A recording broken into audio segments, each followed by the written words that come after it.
हालांकि ये तो एक फैक्टर था। सुखविंदर सुक्खू प्रेस कॉन्फ्रेंस कर रहे हैं इस वक्त, सुने एक मिनट, आते हैं पुनीत।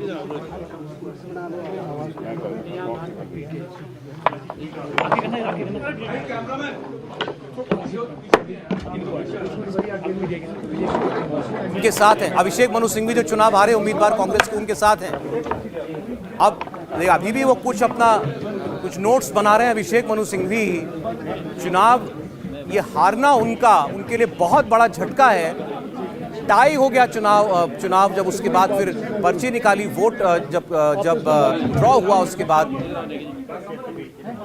पर्ची निकालने के बाद हर्ष महाजन जीते हैं। अब यहाँ क्या प्रक्रिया पर कहीं कोई सवाल तो नहीं उठा देंगे अभिषेक मनु सिंघवी, क्योंकि वकील हैं जाने माने। प्रक्रिया पर क्या कहना है उनका, ये सुनना होगा। इनकी पार्टी के विधायकों ने क्रॉस वोट क्यों किया, बगावत क्यों की, ये सवाल तो सुखविंदर सुक्खू के लिए सबसे बड़ा। एक मुख्यमंत्री जो मेजॉरिटी में हो, वो अपनी सरकार, वो अपने विधायकों को एकजुट ना रख पाए, तो उनके ऊपर ये सबसे बड़ा सवाल है।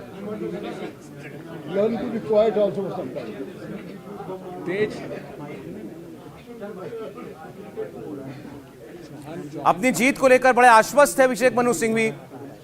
उनको लग रहा था कि ये इस चुनाव में उनकी जीत के आगे कुछ नहीं है, कोई नहीं आने वाला, लेकिन बहुत बड़ा उलटफेर हो गया है इस वक्त हिमाचल में। हम हर दिन मैं मिलता हूँ वहाँ दिल्ली में, 2-3 रूल्स हैं, नियम। एक तो सब एक साथ लें, अलग अलग किसी से कोई बात नहीं होगी। दूसरा, मैं हिंदी में भी बोलूँगा, अंग्रेजी में भी बोलूँगा। अगर आप लोग शांति बरतेंगे अपने बाकी कॉलीग्स के, दोनों को मिलेगा फिर। और तीसरा, आवाज़ करेंगे तो फिर एक दूसरे की बात कटेगी। अलग अलग किसी से बात नहीं करेंगे। जितने लोग आप खड़े हैं लगा लीजिए कैमरा, एक साथ बोलेंगे।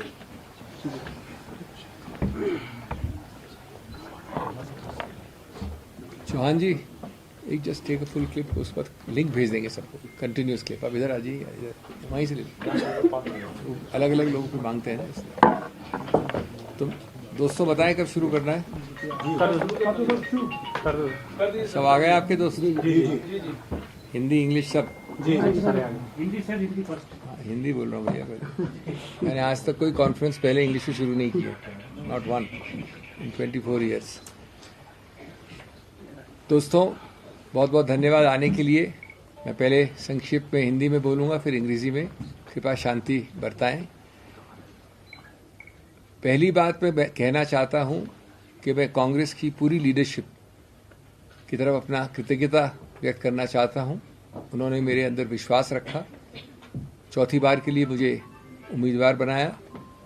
मैं तहे दिल से माननीय कांग्रेस अध्यक्ष, पूर्व कांग्रेस अध्यक्ष श्रीमती सोनिया गांधी, शीर्षस्थ नेतृत्व जो भी है, सबको धन्यवाद देना चाहता हूँ। दूसरी बात, मैं तहे दिल से माननीय मुख्यमंत्री को और हर एमएलए जो यहाँ बैठे हैं, जो आपको दिख रहे हैं, कुछ नहीं दिख रहे हैं, उनको जेन्युइन तहे दिल से धन्यवाद देना चाहता हूँ। वो पूरी तरह से प्रयत्नशील थे, उम्मीद बनाए बैठे थे और दिन रात उन्होंने परिश्रम किया, मेरा समर्थन किया। तीसरा, मैं उन 9 एमएलएस को भी धन्यवाद देना चाहता हूं, जिसमें से 9 के 9 कल रात तक हमारे साथ बैठे थे, खाना खाया था, जलपान किया था, फोटोज ली थी। उसके पहले जो बार बार हमसे मिले थे, मुझसे ही नहीं, मुख्यमंत्री जी से ही नहीं, लेकिन सब एमएलए से कई आश्वासन दिए थे, और जिनमें से 3 आज हमारे साथ नाश्ता करके निकले थे। उनको भी मैं धन्यवाद देना चाहता हूं, क्योंकि उनसे हमको कुछ शिक्षा मिली है। कम से कम मुझे निजी रूप से शिक्षा मिली है, मनोवैज्ञानिक शिक्षा मिली है। मैं इस संदर्भ में एक विनम्रता से प्रश्न पूछना चाहता हूं। नहीं, सबसे पहले, उससे पहले मैं माननीय हर्ष महाजन जी को तहे दिल से धन्यवाद, तहे दिल से बधाई देना चाहता हूं। वो जीते हैं और उनका हक बनता है बधाई प्रदान करने का। एक बात जरूर मैं कहूंगा, उनकी पार्टी को अपनी गिरेबान में देख के सोचें। जब भी कोई पार्टी 25 और 43 के आंकड़े या इक्वेशन में 25 वाली पार्टी 43 वाले के विरुद्ध उम्मीदवार खड़ा करती है, तो उसका सिर्फ एक और एक ही संदेश हो सकता है। और मैं हर्ष महाजन जी की बात नहीं कर रहा हूं, मैं इस चुनाव की बात नहीं कर रहा हूं, मैं एक सिद्धांत की बात कर रहा हूं। वो संदेश है कि हम बेशर्मी से वो करेंगे जो कानून में अनुमति जिसकी नहीं है। अगर आप समझते हैं कि एक व्यक्ति या 2 व्यक्ति या 9 व्यक्ति अचानक एक नई नीति, एक नई सोच, एक नई आइडियोलॉजी के अंतर्गत कल रात के डिनर और आज सुबह के नाश्ते के बाद बदल गए हैं, तो मैं समझता हूं कि हम सब, जो अंग्रेजी में कहावत है, एक फूल्स पैराडाइज पे रहते हैं। ये बदलाव बहुत दुर्भाग्यपूर्ण है भारत के लिए और विशेष रूप से हिमाचल प्रदेश के लिए, जिसकी संस्कृति, जिसके पहाड़ी या नीचे रहने वाले लोग इस संस्कृति से अवगत नहीं थे कुछ समय पहले तक। अगर ये नए भारत, न्यू इंडिया की परिभाषा है, तो मैं तो पुराने भारत को ही प्रेफर करूंगा। हमने हारते हारते भी इतिहास बनाया है। इतिहास इसलिए कि इतनी जद्दोजहद की, इतना मन बदलाव किया, लेकिन एक और मन बदलाव नहीं कर सके। इसलिए 34-34 का स्वाभाविक आंकड़ा भारत में शायद पहली बार और आने वाले कई दशकों में वापस होने वाली नई चीज हुई है कि 34-34 का हमारे मित्रों के इतने प्रयत्न करने के बाद भी आंकड़ा आया। और 34-34 का आंकड़ा स्वाभाविक आया, एक वोट भी इनवैलिड नहीं हुआ, सेकंड प्रेफरेंस वोट भी एक भी नहीं था। ये इस चुनाव की विशेषता है, शायद 75 साल में पहले कभी नहीं हुआ। और उसकी सबसे बड़ी विशेषता कि उसके बाद एक ड्रॉ ऑफ लॉट से निर्णय हुआ। मैं सिर्फ ये कहना चाहूंगा कि जो हुआ सो हुआ, हमको भविष्य का सोचना चाहिए। और एक आश्वासन दे के मैं हिमाचल से जा रहा हूं, हिमाचल की बात नहीं कर रहा हूं, लेकिन मैं अपनी बात कर रहा हूं कि जिन लोगों ने इतना प्रयत्न किया उनको सिर्फ मैं कह दूं विनम्रता से, पलट के आऊंगा शाखों पे खुशबू लेकर, पलट के आऊंगा शाखों में खुशबू लेकर, खिजा की जद हूं मैं, मौसम जरा बदलने दो। तो सबको वापस बहुत बहुत धन्यवाद। I will repeat this very briefly in English. I want to thank from the bottom of my heart the entire top leadership of the Congress President, the former Congress President, Srimati Sonia Gandhi, and the entire... Abhishek Manu Singhvi ने हार स्वीकार की और उन्होंने खुद बताया कि कैसे 34-34 वोट बराबर पड़े और उसके बाद ड्रॉ ऑफ लॉट्स या वोट ऑफ लॉट्स हुआ, जिसमें आप समझ लें किस्म की लॉटरी है और वो उसमें पर्ची निकली हर्ष महाजन की। और वो कह रहे हैं कि मैं उन 9 विधायकों का भी धन्यवाद करता हूं जो कल रात के डिनर में हमारे साथ थे, जो साथ में तस्वीरें हमसे खिंचवा रहे थे। उनमें 6 कांग्रेस के विधायक थे और 3 निर्दलीय विधायक थे, जिनको अपने साथ मानकर चल रही थी कांग्रेस। और उन्होंने आज सुबह होते ही पाला बदल लिया और उन्होंने बीजेपी के उम्मीदवार के लिए वोट कर दिया। तो अब वो ये कह रहे हैं मैं लौट कर आऊंगा, कांग्रेस हार नहीं मानेगी। लेकिन ये चुनाव तो कांग्रेस पार्टी हार गई। वो कह रहे हैं बहुत जोर लगाया कांग्रेस, बीजेपी जो आत्ममंथन करे, सोचे अपने गिरेबान में झांक करके कि उसने कैसे ये वोट हासिल किए हैं। लेकिन ये राजनीति है और इस राजनीति में भारतीय जनता पार्टी ने अपनी तरफ से पूरा जोर लगाया और विधायकों को क्रॉस वोट वो कराने में कामयाब हो गई। राज्यसभा चुनाव में कांग्रेस पार्टी ने हार मान ली, लेकिन हम फिर बार बार कह रहे हैं आपसे, ये अब मामला सिर्फ राज्यसभा चुनाव का नहीं रह गया है। अब ये बात यहां से आगे बढ़ेगी। अब ये देखना होगा कि क्या सुखविंदर सुक्खू की सरकार भी अल्पमत में आ गई है। जयराम ठाकुर को भी कांधों पर उठा लिया बीजेपी के वर्कर्स ने। सुखविंदर सुक्खू अपने विधायकों को बचा पाएंगे क्या आगे? क्या जो दावा बीजेपी कर रही है और हर्ष महाजन ने कहा 1 महीने के अंदर गिरेगी ये सरकार, कहीं वो सच होता हुआ तो नहीं दिखाई दे रहा है? क्योंकि अगर ये लोग, ये विधायक राज्यसभा के चुनाव में क्रॉस वोट कर सकते हैं, तो अगर अविश्वास प्रस्ताव आता है या कोई फाइनेंस बिल आता है तो उसमें क्यों नहीं ये लोग क्रॉस वोट कर सकते, या उस वक्त क्यों ये दूसरी पाले में नहीं जा सकते हैं? अगर आज जो आज हुआ वो आगे क्यों नहीं हो सकता? तो ये सरकार वाकई खतरे में है। और इसको ऐसे भी समझिए कि पूरे उत्तर भारत के अंदर, उत्तर पश्चिम पूर्वी भारत के अंदर एक राज्य है जो हां कांग्रेस पार्टी की सरकार बची है और वो हिमाचल प्रदेश है।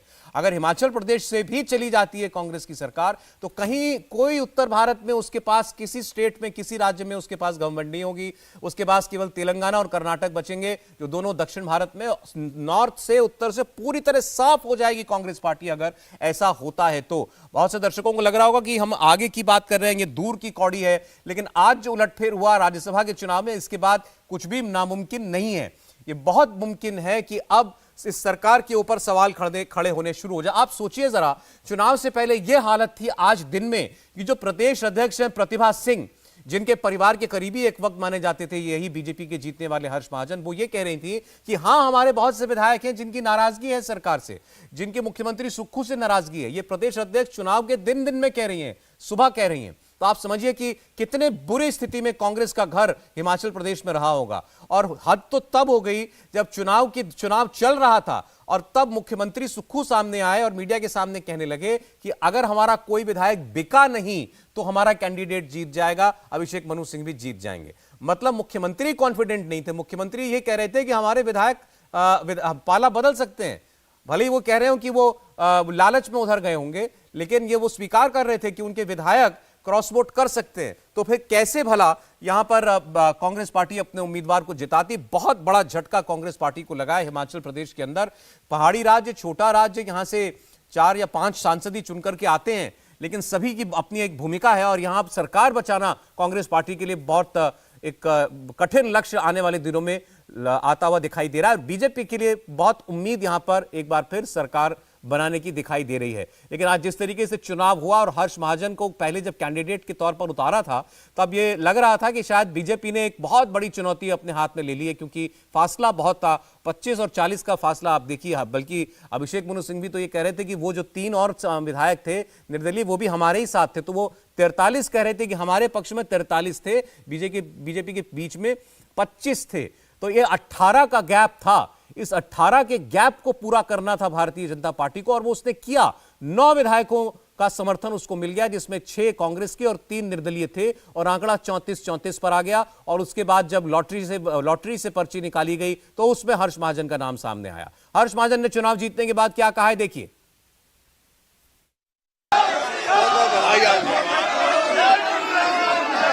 ये जो जीत है ये भारतीय जनता पार्टी की जीत है, नड्डा साहब की जीत है, नरेंद्र मोदी जी की जीत है, अमित शाह जी की जीत है, हमारे जयराम जी की जीत है।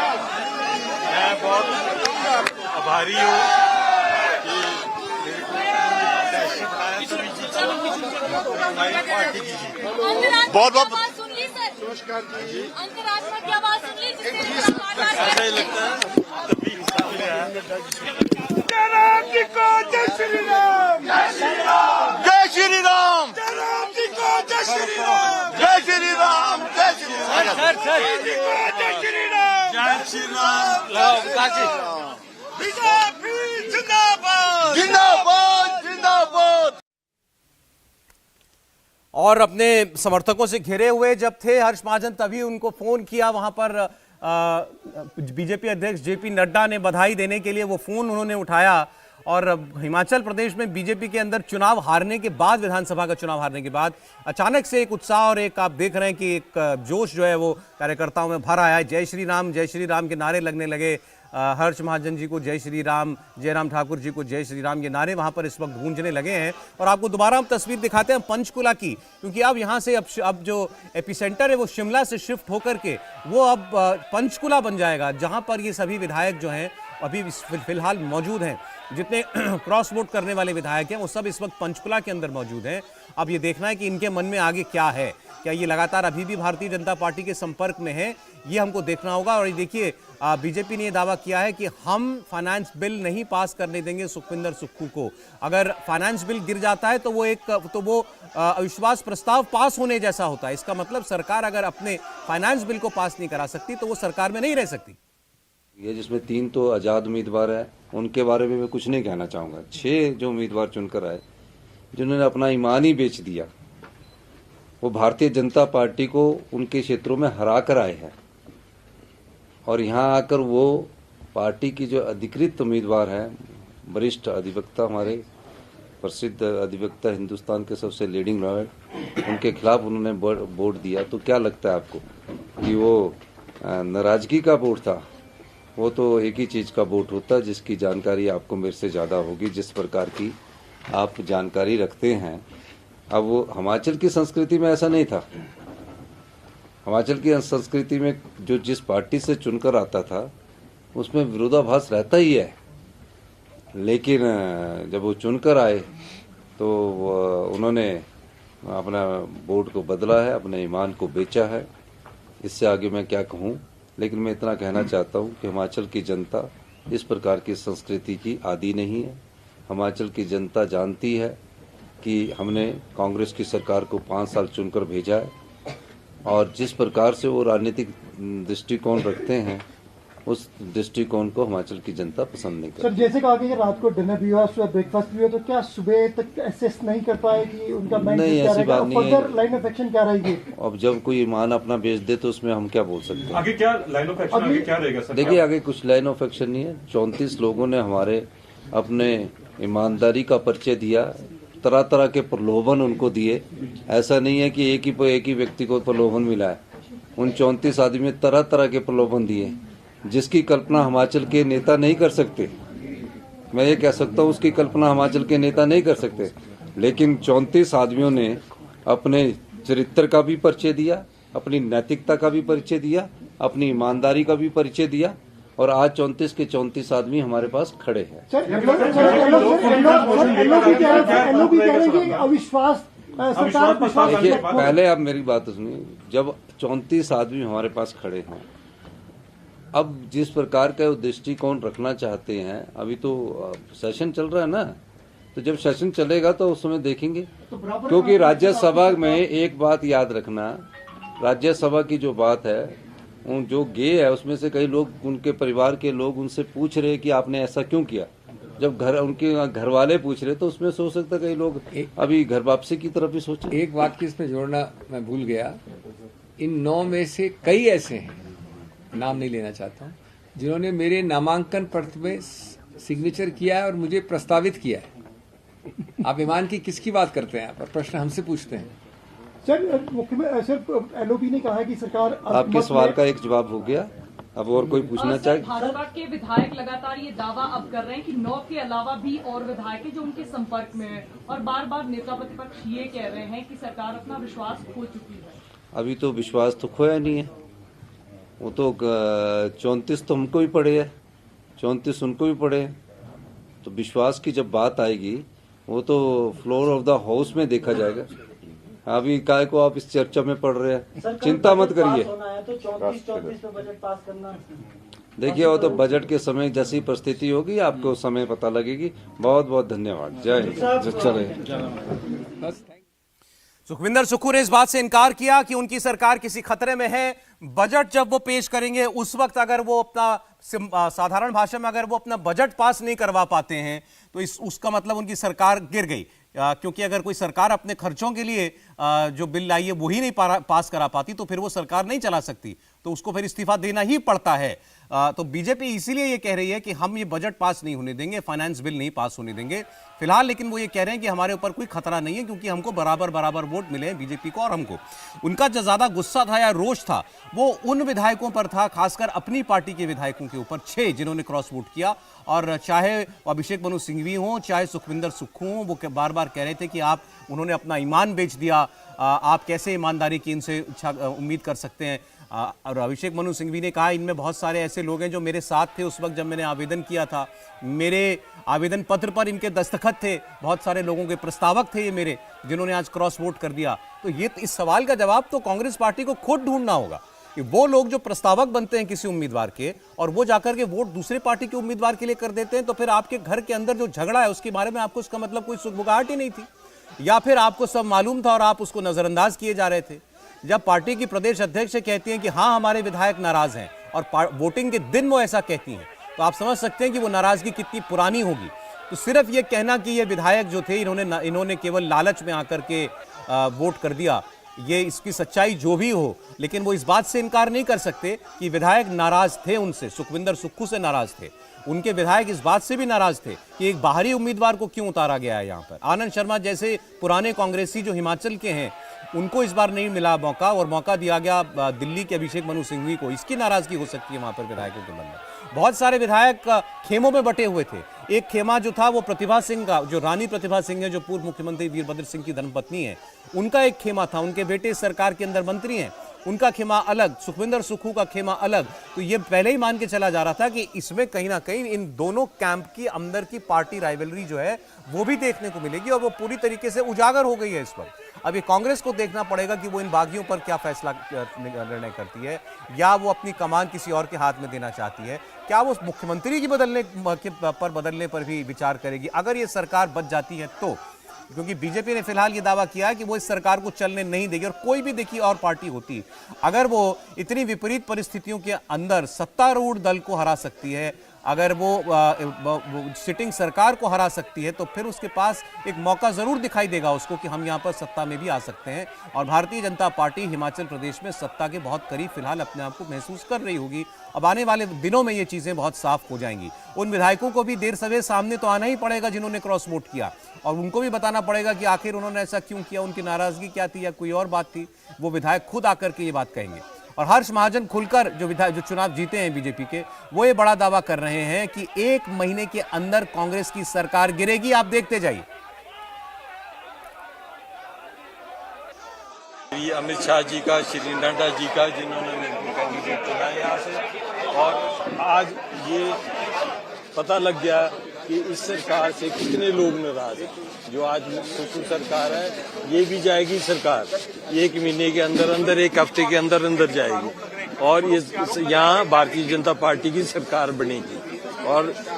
और जिन्होंने वोट दिया है उनका तो मैं धन्यवाद हमेशा कह रहे हैं 1 महीने के अंदर या 1 हफ्ते के अंदर जो है हमारी सरकार आएगी, आप देखते जाइए। ये सुखविंदर सुक्खू की सरकार जो है वो गिरेगी। सुखविंदर सुक्खू की अपनी वर्किंग स्टाइल से भी बहुत सारे लोग जो थे बहुत संतुष्ट नहीं थे, ये बताया जाता था, और वो सारी बातें जो है आज कंपाउंड होकर के उन सब का असर ये हुआ है कि एक जीता जिताया चुनाव कांग्रेस पार्टी हार गई। कांग्रेस पार्टी के जो भी चुनावी मैनेजर रहे हों, उनको भी अब सोचना पड़ेगा कि उन्होंने क्या मैनेजमेंट किया है चुनाव का। तो अगर उम्मीदवार खुद कह रहा है कि कल रात देर रात तक के डिनर में ये हमारे साथ थे, हमारे साथ तस्वीरें खिंचवा रहे थे, हमारे प्रस्तावक थे इनमें से बहुत सारे लोग, और वो सुबह जाकर के अगले दिन दूसरी पार्टी को वोट कर देते हैं, तो कांग्रेस पार्टी की दशा आप समझ सकते हैं इस वक्त क्या है। बिल्कुल एक किस्म की ये कहना पड़ेगा कि एक शून्यता सी कांग्रेस पार्टी के अंदर वो दिखाई दे रही है, जो आपको हिमाचल में होता हुआ इस वक्त दिखाई दिया है। अब ये चुनाव जीता था, विधानसभा का चुनाव कांग्रेस पार्टी ने अच्छे से जीता था। कांग्रेस पार्टी को वोट अच्छा मिला, कांग्रेस पार्टी को ज्यादा सीटें मिली, लेकिन उसके बाद वोट, हालांकि दोनों में बहुत बिल्कुल अंतर नहीं था बहुत ज्यादा बीजेपी और कांग्रेस के अंदर, लेकिन फिर भी अच्छी सीटों का मार्जिन था कांग्रेस के पास। फिर ऐसी परिस्थिति आ जाना। जयराम ठाकुर को सुन लेते हैं, पूर्व मुख्यमंत्री भाजपा के। बराबर वोट 34-34 होने के पश्चात जो जानकारी है उसका हम इंतजार कर रहे हैं कि पोस्टल बैलेट बराबर हुए और उसके बाद 1 वोट से जीत हुई है। जो एक मिनट जो डाला गया, जो पर्ची के माध्यम से वहां पर रिजल्ट डिक्लेयर करने की बात कर रही है। क्या भाजपा के कैंडिडेट जीत गया सर? जी जी, अभी टॉस यानी कि टॉस या पर्ची से किया जाएगा? हाँ बिल्कुल। तो अंत में जो फैसला हुआ वो हुआ पर्ची से। अब यहाँ किस्मत का भी रोल था देखिए, क्योंकि ये वोट तो चले बराबर हो गए, लेकिन उसके बाद अब किस्मत का रोल वो भी भाजपा के पक्ष में जाती हुई दिखाई दी। तो किस्मत ने भी आज कांग्रेस पार्टी का साथ नहीं दिया, क्योंकि अगर ये ड्रॉ से जो वोट निकला, वोट ऑफ लॉट से जो पर्ची निकाली गई, अगर वो कांग्रेस के पक्ष में पड़ जाती तो शायद आज बिल्कुल हम और बातें कर रहे होते।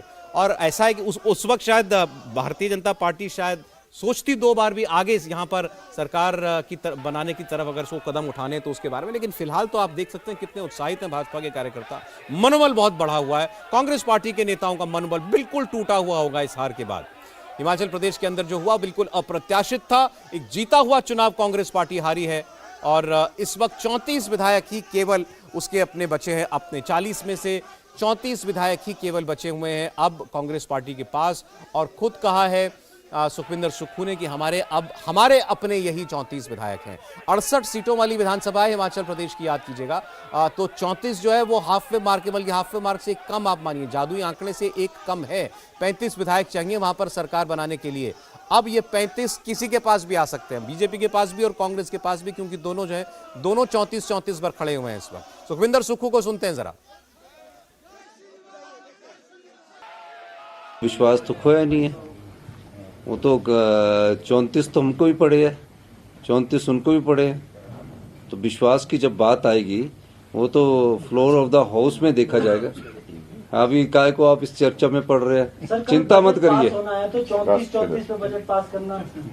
देखिए वो तो बजट के समय जैसी परिस्थिति होगी आपको समय पता लगेगी। बहुत बहुत धन्यवाद। सुखविंदर सुक्खू से सवाल पूछ ही लिया गया कि आपकी सरकार पर कोई खतरा है क्या, क्या आप बजट के दौरान अपना बजट और अपना फाइनेंस बिल पास करा पाएंगे। तो उन्होंने कहा आप क्यों इस चक्कर में पड़ रहे हैं, वो वक्त तो आने दीजिए।